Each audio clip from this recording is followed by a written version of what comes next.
কবর হলো খুব অন্ধকার, মাটি দিয়ে গড়া সে ঘর, চারিদিকে বন্ধ তারি দ্বার।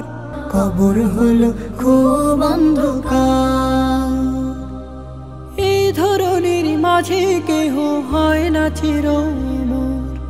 আজ অথবা কালকে তোমার শেষ ঠিকানা কবর। কেন তবে অহমিকা করো বারে বার?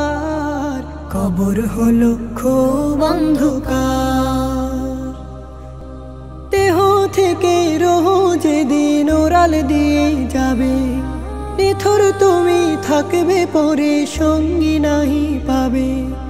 শেষ বিদায় সাদা কাফন পাবে উপহার। কবর হলো খুব অন্ধকার, রোজ হাসরে সকল কাজের মাওলা হিসাব নিবে। হাও হুঁশিয়ার হে মুমিন, জবাব কি তা দিবে? দিনের পথে ফিরে এসো, পেতে তুমি পার। কবর হলো খুব অন্ধকার, মাটি দিয়ে গড়া সে ঘর, চারিদিকে বন্ধ তারি দ্বার। কবর হলো খুব অন্ধকার, কবর হলো খুব অন্ধকার।